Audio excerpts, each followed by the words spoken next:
Di awal film, kita akan melihat seorang bos besar obat-obatan terlarang bernama Tony yang mendapatkan vonis bebas dari pengadilan karena tidak memiliki cukup bukti yang kuat untuk menahannya. Hal ini pun langsung disambut sorak gembira oleh anak buahnya. Tony yang selalu kebal hukum membuat Nazri, salah satu anggota kepolisian dari unit obat-obatan terlarang pun merasa sangat geram. Meskipun dirinya seorang anggota polisi, namun ia sudah tidak percaya lagi dengan hukum yang ada di negaranya. Dia pun mulai menghabisi orang-orang penting yang telah membantu Tony melancarkan bisnis haramnya tersebut seorang diri. Malam ini Nazri diam-diam mengikuti seorang anggota polisi yang merupakan atasannya sendiri, dia bernama Pak Malik. Nazri pun curiga kalau Pak Malik ini bekerja untuk Tony. Pak Malik menghubungi salah satu anak buah Tony, namun sayangnya Nazri telah berhasil menyadap ponselnya sehingga kini ia pun mendapatkan cukup bukti jika atasannya ini benar-benar bekerja untuk Tony. Melihat kedatangan Nazri, Pak Malik pun merasa sangat terkejut. Namun belum sempat ia menjelaskan kepada Nazri telah menganiaya dirinya. Nazri meluapkan semua amarahnya. Dia benar-benar kecewa karena kepala unit obat-obatan terlarang yang seharusnya menjadi orang nomor satu yang memberantas bisnis haram itu malah ikut bekerja sama dengan bos besarnya. Tak cukup hanya menganiaya, Nazri pun bahkan menghabisinya tanpa ampun. Sementara di sisi lain, seorang anggota polisi bernama Sheriff dari unit integritas terlihat sedang mendatangi seorang inspektur yang dicurigai telah menerima suap. Walaupun awalnya inspektur tersebut mengelak, namun setelah Sheriff membeberkan semua bukti dan membuatnya terpojok, dia pun akhirnya mengakui hal tersebut lalu berusaha untuk melarikan diri. Namun sayangnya Sheriff yang telah mengetahui jika hal tersebut akan terjadi telah lebih dulu mengambil setir mobilnya sehingga ia pun tidak bisa berkutik lagi. Di sisi lain, para polisi terlihat sedang melakukan olah TKP setelah menemukan mayat Pak Malik. Seluruh polisi termasuk Nazri segera melakukan penyelidikan. Namun mereka mengalami kesulitan. Pak Malik dan beberapa korban sebelumnya yang dihabisi dengan cara yang sama, dan setelah menghabisinya, pelaku ini selalu membersihkan mayatnya sehingga tidak ada sidik jari atau DNA yang menempel pada tubuh korbannya. Tubuh korban pun selalu dibalut dengan plastik dan di atasnya ditaburi obat-obatan terlarang yang menjadi penanda kalau ia adalah orang yang bekerja untuk bisnis haram tersebut. Meskipun telah menemukan beberapa korban, namun pihak kepolisian masih belum menemukan pelakunya karena tidak ada bukti. Mereka pun kemudian memberi nama pelaku tersebut dengan sebutan Mad Killer. Salah satu pihak kepolisian menemukan identitas orang kepercayaan Tony dan ia biasa dipanggil dengan sebutan Kapak. Nazri pun segera mengingat wajah orang yang akan menjadi target berikutnya itu. Dan tidak berselang lama, atasan mereka pun datang dan memberitahu kalau kasus Mad Killer yang sedang mereka hadapi akan dibantu oleh seorang detektif polisi bernama Jen. Jen dan para polisi lainnya pun kemudian menyelidiki kasus ini. Jen pun menjelaskan jika seluruh korban selalu dihabisi dengan cara yang sama. Dan dari 7 korban selain Pak Malik, adalah anak buah Tony yang telah menghabisi seorang polisi bernama Weni yang saat itu sedang melakukan penyamaran di tempat Tony. Sementara di sisi lain, setelah mengetahui kematian Pak Malik, Tony pun langsung menginterogasi anak buahnya yang saat itu akan bertemu dengan Pak Malik. Dia pun terus dianiaya oleh Tony karena telah gagal bertemu dengan Pak Malik. Dia pun berusaha meminta maaf dan menjelaskan jika sebelumnya ia telah menerima sebuah telepon yang seolah-olah Tony melarangnya untuk bertemu dengan Pak Malik. Namun Tony yang tidak percaya terus menganiayanya hingga tewas. Dan di sisi lain, Sheriff teringat akan ayahnya yang merupakan seorang anggota polisi seperti dirinya. Dia tidak akan pernah bisa melupakan saat ayahnya dihabisi oleh anggota polisi lainnya karena diduga telah menerima suap dan kejadian tersebut terjadi di depan matanya sendiri. Tidak berselang lama, atasan Sheriff pun datang dan memintanya untuk membantu Jen menangani kasus Mad Killer. Sementara itu, Kapak mendatangi anak buahnya. Dia meminta seluruh anak buahnya untuk membuntuti para anggota polisi dari unit obat-obatan terlarang sesuai perintah Tony.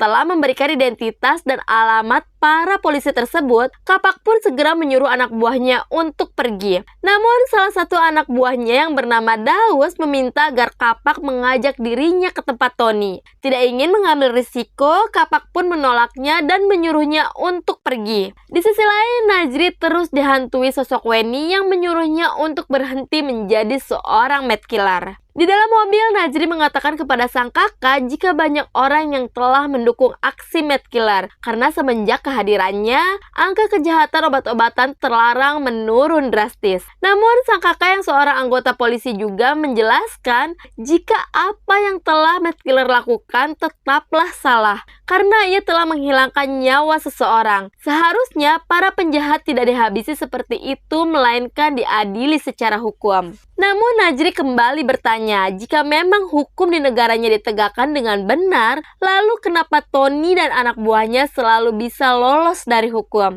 Mendengar sang adik yang merupakan anggota polisi justru tidak mempercayai hukum di negaranya sendiri, membuat sang kakak merasa kecewa. Syah diam-diam bertemu dengan seseorang di atap gedung dan menyerahkan sebuah tas hitam. Dan di sisi lain, di saat Kapak sedang memata-matai seorang anggota polisi, tiba-tiba ia dikejutkan dengan kehadiran Najri di dalam mobilnya. Najri pun lalu membawanya ke sebuah gedung tua. Nah, di sana ia berusaha untuk menginterogasi Kapak dan bertanya tempat kediaman Tony. Namun Kapak enggan memberitahunya sehingga Najri terus menganiaya dirinya hingga tewas. Sementara itu, Jen terlihat sedang mengantarkan putra sematawayangnya berangkat ke sekolah. Dan tidak berselang lama, ia pun mendapatkan sebuah telepon yang memberitahu bahwa pihak kepolisian kembali menemukan mayat korban dari mad killer. Saat mereka sedang melakukan olah TKP, Serif tiba-tiba muncul dan seolah-olah memberi kode kepada Najri kalau ia telah mengetahui siapa pelakunya. Syah mendapatkan sebuah surat dari seseorang yang tak dikenal dan surat itu berisi alamat kediaman Tony. Rupanya surat tersebut diam-diam dikirim oleh Najri setelah ia mendapatkan informasi dari Kapak. Setelah melihat isi surat tersebut, Syah pun segera membawa dan memberitahu atasannya. Setelah itu, seluruh pihak kepolisian dari unit obat-obatan terlarang pun berkumpul untuk membahas operasi penangkapan tanpa melibatkan Jen dan Serif karena mereka berdua ditugaskan untuk menangkap mad killer bukan untuk menghancurkan bisnis Tony. Syah pun mulai menjelaskan rencana penangkapan yang akan mereka lakukan malam ini. Namun sayangnya di saat mereka telah bersiap untuk berangkat ke lokasi tersebut, tiba-tiba saja Serif dan anak buahnya datang. Ia pun melarang mereka semua untuk pergi karena ia akan memulai menginterogasi mereka satu persatu. Karena ia merasa yakin jika mad killer adalah salah satu dari mereka. Serif pun bertanya kepada mereka tentang keberadaannya saat terjadi aksi pembunuhan. Setiap orang pun memberikan jawaban dan alibi yang berbeda-beda. Berbeda dengan Jen, Serif justru merasa curiga dengan Najri karena setiap alibi yang dikeluarkan dari mulutnya begitu tepat dan sempurna seolah-olah telah terencana. Setelah mendengar semua hasil interogasi, Jen pun menetapkan satu orang calon tersangka yaitu Syah. Jen mencurigainya karena Syah adalah orang terakhir yang bertemu dengan Pak Malik sebelum ia ditemukan meninggal dunia. Jen bahkan memutar bukti CCTV-nya. Jen pun kemudian bertanya apa yang dilakukan oleh Syah di dalam ruangan Pak Malik. Namun Syah tetap enggan untuk memberitahunya.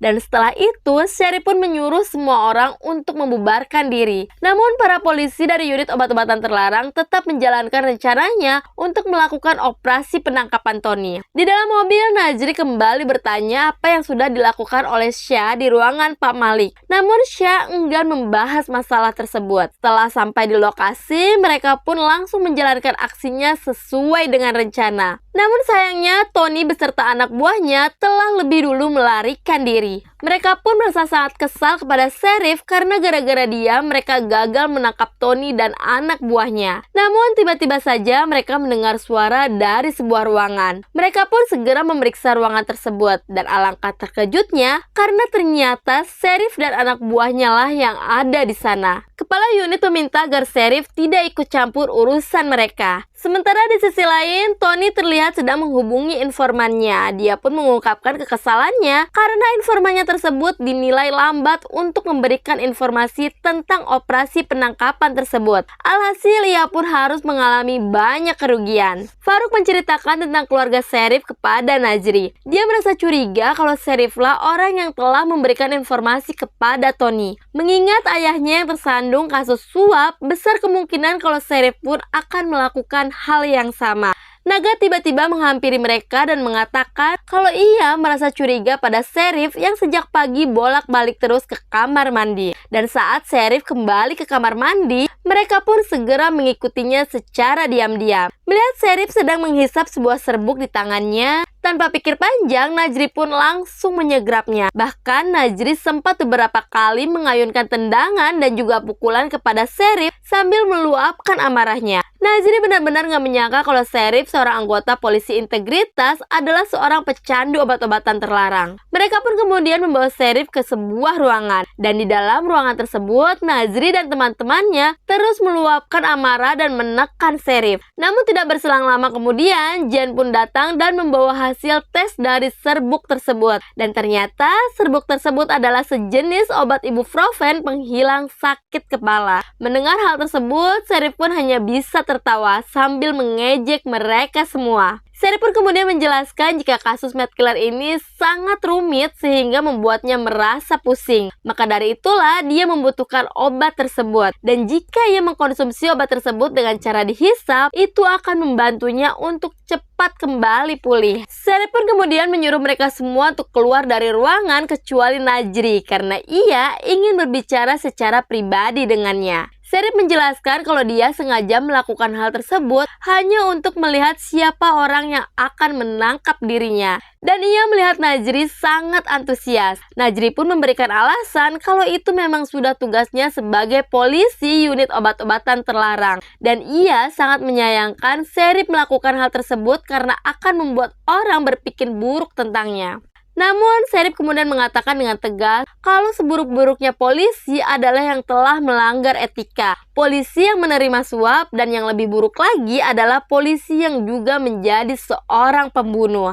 Mengetahui jika Sheriff mencurigai dan menuduh dirinya, Najri pun merasa sangat kesal. Menurutnya, tanpa bukti, tuduhan Sheriff tidak akan diterima di pengadilan. Sementara itu, Syah mengatakan kepada Najri kalau seluruh departemennya telah mengetahui jika Sheriff mencurigainya. Syah juga meminta penjelasan kemana Najri pergi karena selama beberapa malam terakhir, Syah memperhatikan Najri sering keluar malam. Namun alih-alih menjawab pertanyaan dari Syah, Najri malah balik bertanya apa yang telah dilakukan sang kakak di dalam ruangan Pak Malik tempo hari. Syah kemudian mengatakan jika memang tuduhan Sheriff terbukti, maka ia tidak akan segan-segan untuk menangkapnya walaupun itu adalah adiknya sendiri. Setelah itu, Najri pun pergi ke balkon rumahnya dan di sana dia terlihat sedang memberikan sebuah kode kepada seseorang. Setelah memeriksa keadaan di sekitar dan dirasa cukup aman, Najri pun segera menemui orang tersebut dan ia ternyata adalah Daus. Rupanya selama ini Daus dan Najri telah bekerja sama. Najri terus mendesak Daus untuk memberitahu lokasi keberadaan Tony. Namun Daus yang hanya seorang pesuruh tidak mengetahui hal tersebut. Ia sudah cukup membantu Najri dengan memberitahu keberadaan kapak tempo hari.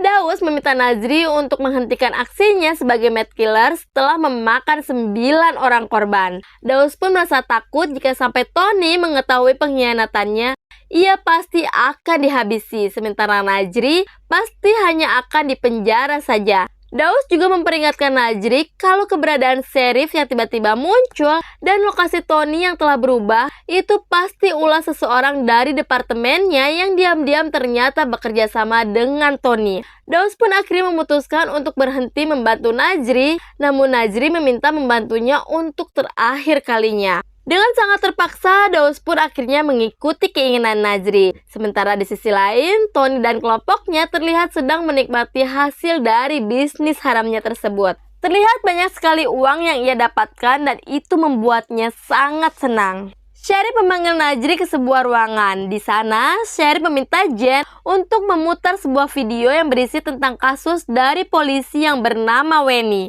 Dia ditemukan meninggal dunia saat melakukan penyamaran dan masuk ke dalam gudang milik Tony. Penyamarannya gagal dan ia pun dianiaya. Bahkan tidak hanya itu, Wendy juga mengalami pelecehan seksual yang dilakukan oleh Tony dan juga anak buahnya. Wendy dipaksa melayani mereka yang ada di sana sambil dianiaya hingga tewas. Tidak ingin ada yang merasa curiga, Najri pun berusaha menahan mimik mukanya agar tetap terlihat tenang, sedangkan tangannya mengepal menahan amarah. Dan melihat hal ini, Sherry pun memujinya karena ia mampu mengontrol emosinya. Najri menjelaskan jika seorang anggota polisi pasti akan menerima semua konsekuensi dari tugasnya. Mendengar hal ini, Sherry pun mengatakan jika sekarang ia akhirnya berhasil menemukan motif di balik pembunuhan yang dilakukan oleh Matt Killer. Sherry pun kemudian meminta Najri untuk mengakuinya agar tidak membuang-buang waktu. Namun di tengah percakapan mereka, tiba-tiba saja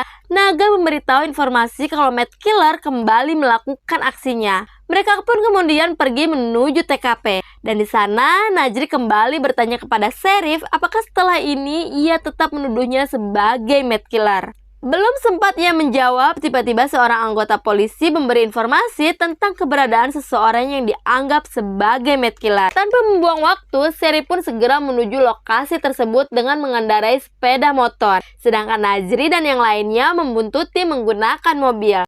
Rupanya semua itu adalah rencana yang telah disusun oleh Najri. Dia meminta Daus untuk berpura-pura menjadi Matt Killer sehingga ia terbebas dari tuduhan Sheriff. Aksi kejar-kejaran antara mereka pun tidak terhindarkan. Walaupun memakan waktu yang cukup lama, Daus akhirnya tertangkap setelah Sheriff berhasil menabrak mobilnya. Saat proses penangkapan, Sheriff melihat raut muka Daus yang seolah meminta tolong kepada Najri. Keesokan harinya, Sheriff pun meminta agar Najri menginterogasi Daus. Najri yang mengetahui jika posisinya sedang diawasi pun merasa sangat gugup. Namun ia berusaha profesional agar orang-orang tidak mencurigainya. Najri pun langsung memberikan pertanyaan kepada Daus, namun diam-diam Najri terus memberikan kode agar Daus tidak menjawab. Setelah itu, Najri pun berpura-pura merasa kesal dan sengaja menganiaya Daus. Kesempatan ini pun dimanfaatkan dengan baik olehnya. Dia pun segera berusaha untuk melarikan diri. Melihat hal tersebut, Farouk pun langsung menembakkan senjata api miliknya ke arah Daus dan membuatnya harus kehilangan nyawa. Najri yang berada di situ merasa tidak percaya jika Daus harus meregang nyawa di hadapannya.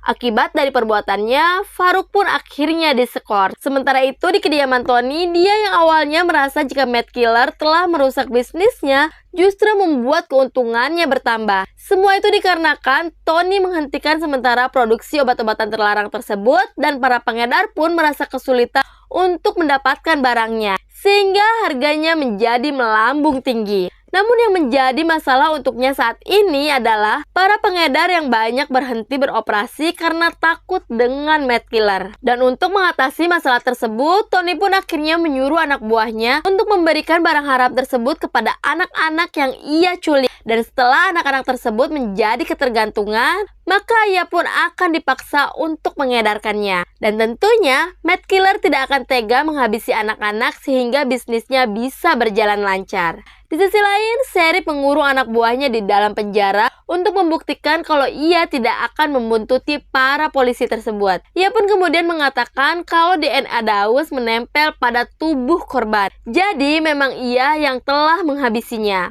Namun dengan tegas Sheriff menjelaskan kalau Daus bukanlah Matt Killer yang sebenarnya. Hal itu dibuktikan dengan cara pelaku menghabisi korbannya sangat berbeda dengan yang sebelumnya. Kali ini luka tusukannya pun terlihat seperti dipaksakan dan tidak pas seperti sebelumnya. Jadi Matt Killer yang asli masih berkeliaran dengan bebas. Mendengar hal itu, Najri pun kembali teringat bagaimana ia mengajari Daus untuk menghabisi korbannya. Dia juga kemudian mengatakan salah satu alasan kenapa operasi penangkapan Tony selalu gagal itu karena di departemen mereka ada yang bekerja untuk Tony. Sheriff kemudian memberi pesan kepada siapapun yang bekerja untuk Tony agar ia menyampaikan kepada bos besarnya tersebut kalau ia ingin bekerja sama dengan dirinya. Dan ia juga ingin bertemu langsung dengan Tony dan berjanji akan membawakan Matt Killer untuknya. Sementara itu di kediaman Tony, Jen yang ternyata diam-diam bekerja untuk Tony datang menemuinya. Jen menyampaikan pesan Sheriff kepada Tony. Dia juga meminta agar Tony memberitahu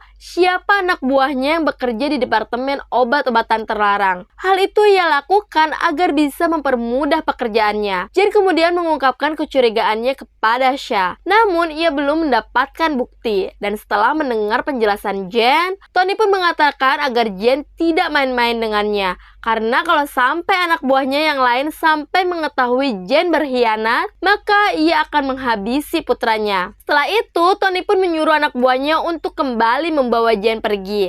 Namun sebelum pergi, mereka menutup kepala Jen terlebih dahulu agar ia tidak dapat melihat keadaan di sana. Jen juga beberapa kali dipindahkan dari mobil sebelum sampai di tujuannya. Hal ini dikarenakan agar Jen tidak mengetahui rute perjalanan menuju tempat Tony. Di sisi lain, Najri mendatangi sebuah gedung terbengkalai tempat ia menghabisi Kapak dan anak buah Tony yang lainnya. Ia juga teringat bagaimana dirinya mengajarkan Daus untuk menghabisi anak buah Tony seperti Mad Killer. Dan untuk menghilangkan jejak, Najri pun membakar semua barang yang ada di sana. Sementara itu, Jen merasa takut jika ancaman Tony menjadi kenyataan dan ia harus kehilangan putra sematawayangnya. Najri kembali pulang ke rumah dan ia pun dikejutkan dengan kehadiran Sheriff di rumahnya. Sheriff kemudian memutar rekaman suara milik Pak Malik yang berisi kalau dia meminta agar Sha menyerahkan semua uang yang telah ia terima dari Tony dan juga memberikan bukti rekaman tersebut kepada Departemen Pusat jika suatu saat nanti ia sampai menjadi korban Mad Killer. Pak Malik juga mengakui jika ia terpaksa bekerja untuk Tony hanya karena ia ingin mendapatkan lokasi keberadaannya. Namun sayangnya penyamarannya berhasil digagalkan oleh Departemen Pusat. Dan ia juga sangat yakin jika ada orang lain yang bekerja untuk Tony di departemennya yang membocorkan informasi penyamaran Weni. Dan jika ia sampai menjadi korban Mad Killer, maka dugaannya selama ini benar jika Mad Killer memang berasal dari departemennya. Sheriff pun menjelaskan kepada Najri kalau dia tidak pernah mencurigai kakaknya karena ia telah mengetahui hal tersebut dari atasannya. Sha kemudian mengingatkan Najri jika apapun yang sudah dilakukan oleh Mad Killer itu adalah hal yang salah. Sheriff pun kemudian meminta Najri untuk datang menemuinya esok hari dan mengakui semua perbuatannya. Mendengar hal tersebut, Najri pun terus mengelak. Dia pun terus mengatakan jika tuduhan tanpa bukti itu tidak akan berlaku. Sheriff pun akhirnya mengakui jika ia memang tidak memiliki bukti apapun. Namun dengan tegas, ia menyampaikan jika dirinya merasa yakin kalau di dalam diri Najri masih ada integritas dan ia pun tahu Najri bukanlah orang yang jahat. Setelah berdebat dengan Sheriff, Najri pun teringat kembali bagaimana ia menghabisi para korbannya dan membuatnya menjadi depresi. Di sisi lain, setelah pulang dari rumah Sha, mobil Sheriff tiba-tiba ditabrak oleh sebuah truk. Dan ternyata itu adalah orang suruhan Tony. Mereka pun kemudian membawa Sheriff ke tempat Tony. Pertemuan mereka pun diawali dengan pertempuran yang sangat sengit. Namun di saat Sheriff berhasil membuat Tony terpojok, ia pun langsung menodongkan senjata ke arahnya. Melihat hal tersebut, Sheriff pun akhirnya memilih untuk mundur. Setelah itu, Tony pun memberikan sejumlah uang untuk biaya kompensasi karena telah menabrak mobilnya. Namun dengan tegas, Sheriff menolaknya karena ia tidak akan pernah menerima suap. Dan sebagai gantinya, Sheriff hanya menginginkan nama polisi yang bekerja untuknya. Setelah itu, ia pun akan membawa Mad Killer ke hadapan Tony. Tony pun kemudian memperlihatkan sebuah papan yang berisi beberapa foto anggota kepolisian. Tony pun meminta Sheriff untuk menunjukkan siapa di antara mereka yang menjadi Mad Killer. Sheriff kemudian menjawab satu nama, yaitu Jen. Mendengar hal tersebut, Tony pun merasa tidak percaya. Melihat keraguan Tony membuat Sheriff merasa yakin jika Jen adalah orang yang bekerja untuknya. Sheriff kemudian mencoba untuk membujuk Tony agar ia mau menyebutkan satu nama orang yang bekerja untuknya dengan alasan untuk mempermudah ia dalam menangkap Mad Killer. Mendengar hal tersebut, Tony akhirnya memberitahu kalau orang-orang yang bekerja untuknya selama ini tidak pernah mengenal satu sama lain. Di sisi lain, Najri terus dihantui oleh rasa bersalahnya. Namun di saat ia sedang mencari obat penenang, Jen tiba-tiba masuk ke dalam mobilnya dan membawa obat tersebut. Jen kemudian memberikan sebuah foto yang memperlihatkan saat Najri sedang berbicara dengan Daus di dalam mobil. Jen rupanya selama ini diam-diam memata-matai Najri. Jen pun mengatakan kalau Najri tidak usah merasa cemas karena ia tidak akan memberitahu Sheriff masalah ini. Dia percaya kalau apa yang sudah dilakukan oleh Matt Killer itu adalah hal yang benar. Tony memang harus segera dihabisi agar tidak merusak hidup orang lain. Jen pun kemudian memberikan tawaran kepada Najri kalau dia akan memberitahu di mana Tony tinggal, tapi sebagai imbalannya Najri harus percaya sepenuhnya kepada Jen apapun yang terjadi. Sementara itu di kantor, Sheriff meminta semua orang untuk mencari keberadaan Najri dan juga Jen. Mereka pun segera mengecek CCTV dan berusaha untuk menghubungi keduanya. Namun sayangnya hasilnya nihil. Di sisi lain, Najri dan Jen sedang menunggu kedatangan anak buah Tony dan tidak berselang lama mereka pun datang. Dan di saat mereka keluar dari mobil, Jen langsung mengayunkan sebuah pukulan ke arah Najri dan membuatnya tidak sadarkan diri. Dan setelah itu, ia pun menyuruh anak buah Tony untuk segera membawanya. Dan di sisi lain, Shea tiba-tiba mendapatkan pesan dari Najri yang berisi sebuah video yang memperlihatkan jika Najri sedang ditawan oleh Tony dan juga anak buahnya. Tony pun meminta agar departemen tersebut memenuhi keinginannya, dan jika tidak, maka ia akan menghabisi Najri sebagai balasannya. Keinginannya yang pertama adalah ia meminta agar Matt Killer datang dan menyerahkan diri di lokasi yang telah ia tentukan. Dan yang kedua, dia meminta agar Sheriff dan anak buahnya datang ke lokasi yang telah ia tentukan juga. Dan jika Sheriff menolak hal tersebut, maka sebagai balasannya ia akan menghabisi Jen. Tony pun kemudian memperlihatkan sebuah video di mana Jen sedang dalam keadaan disekap di dalam sebuah bis. Namun yang sebenarnya Jen lah yang sedang merekam aksi pengancaman mereka. Jen pun kemudian berusaha meyakinkan Tony kalau Najri bukanlah Matt Killer. Setelah melihat video tersebut, Sheriff pun berbicara secara pribadi kepada Shea dan menceritakan tentang pertemuannya bersama Tony tadi malam. Dia pun mengatakan kalau menurut Tony, pihak kepolisian bekerja untuknya ada 2 orang. Namun, ia enggan memberitahu siapa namanya. Dan hal yang ia takutkan saat ini adalah jika Tony mengetahui siapa Najri sebenarnya, maka ia akan langsung menghabisinya. Dan untuk mengatasi masalah ini, Shea pun mengusulkan sebuah rencana, yaitu ia akan berpura-pura mengaku sebagai Matt Killer dan mendatangi lokasi tersebut. Jarak antara lokasi 1 dan 2 hanya berjarak sekitar 20 km. Dan setelah Shea tiba di lokasi tersebut, beberapa mobil yang berisi anak buah Sheriff pun langsung datang. Mereka berhasil menemukan alat pelacak yang sengaja dipasang di bajunya Shea. Setelah membuang alat tersebut, mereka pun segera membuat Shea tak sadarkan diri dan segera membawanya. Tanpa mereka semua sadari jika pihak kepolisian ternyata diam-diam memantaunya dari kejauhan. Ia pun segera memberikan informasi tersebut kepada Sheriff. Sementara itu, Tony benar-benar gak menyangka jika Matt Killer ternyata seorang perempuan. Tony pun kemudian memberitahu Shea jika Najri telah dihabisinya.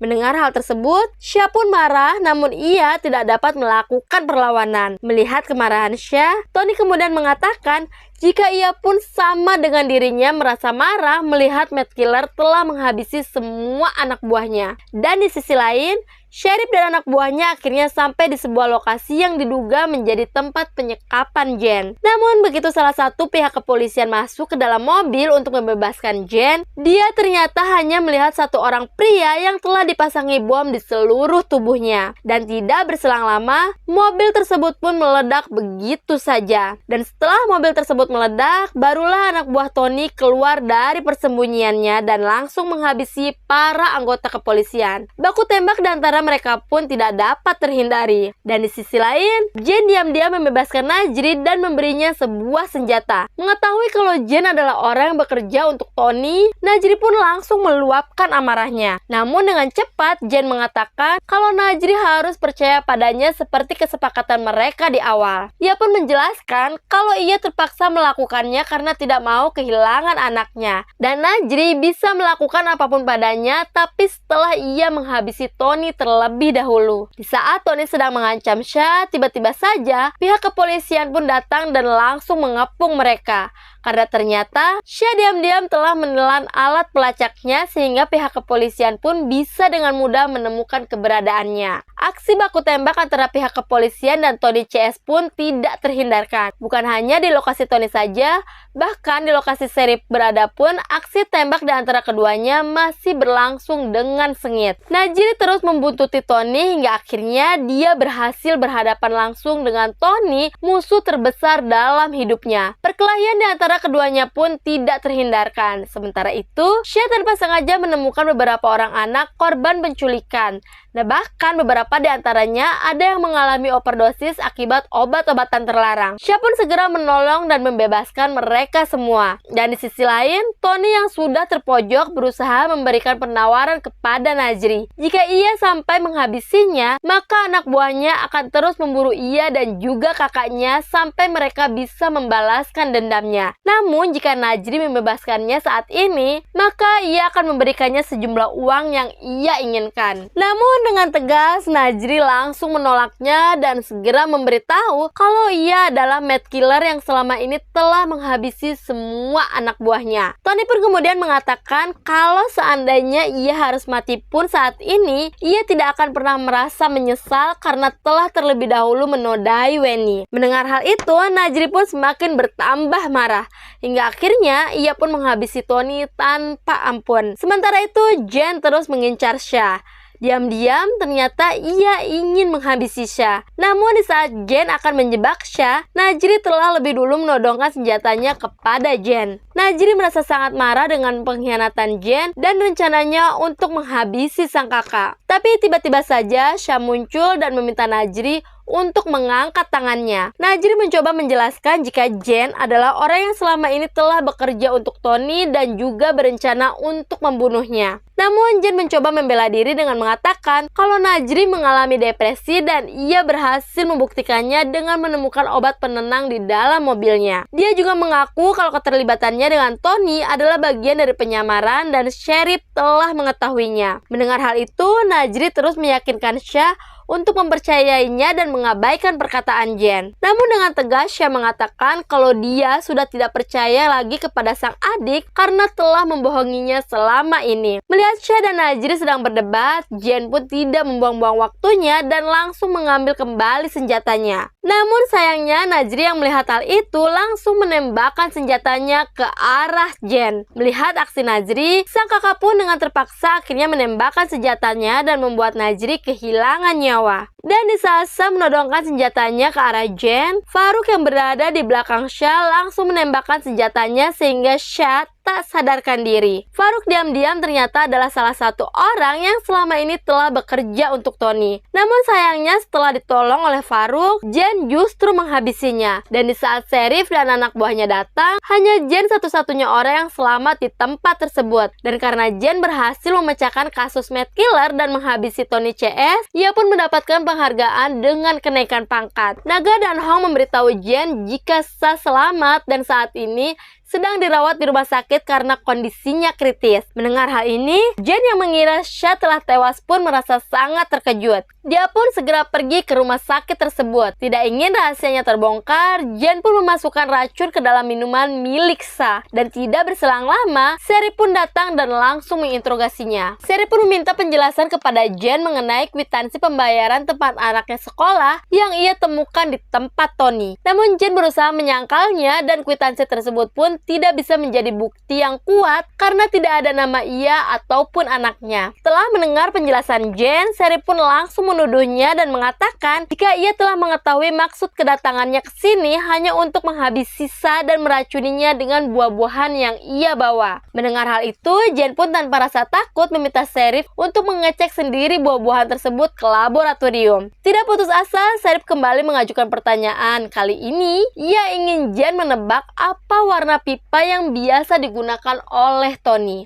Setelah didesak oleh Sheriff, Jen pun akhirnya menjawabnya dengan benar. Dan di saat itulah, para anggota kepolisian yang lain pun masuk ke dalam kamar rawat Shea. Sheriff pun kemudian menjelaskan kalau sebenarnya ia telah mencuri pipa tersebut beberapa hari sebelum Jen diculik. Dan itu artinya Jen memang telah mengenal Tony sejak lama. Dan di saat Sheriff mengatakan kalau saat ini ia hanya membutuhkan seorang saksi untuk memecahkan kasus ini, Syah tiba-tiba saja terbangun dan membuat Jen tidak bisa berkutik. Merasa terpojok, Jen dengan terpaksa akhirnya mengakui semua perbuatannya, bahkan melarang Sherip untuk meminum minuman yang telah ia racuni. Jen pun kemudian mengatakan kalau mereka mengetahui jika Sherip masih menginterogasinya, maka anaknya akan tetap dihabisi. Belum sempat Sherip bertanya tentang siapa mereka yang Jen maksud, Jen telah lebih dulu mengakhiri hidupnya, dan pesan terakhir yang ia sampaikan adalah ia ingin Sherip menjaga anaknya. Sherip pun memenuhi permintaan Jen, dan setelah kejadian tersebut, Syah mendapat penghargaan berupa kenaikan pangkat dan juga dipindah tugaskan ke Departemen Integritas bersama dengan Sherip. Syah teringat akan kenangan dan melihat bayangan Najri dan Weni yang penuh dengan canda tawa. Keesokan harinya, Sherip dan Syah diminta untuk menangani sebuah kasus korupsi yang diduga dilakukan oleh seorang jaksa. Sang atasan pun berpesan agar mereka tidak bertindak gegabah sebelum mendapatkan bukti yang cukup kuat. Dan di akhir video, kita akan melihat mereka mendatangi seorang jaksa di sebuah pengadilan. Dan film pun selesai.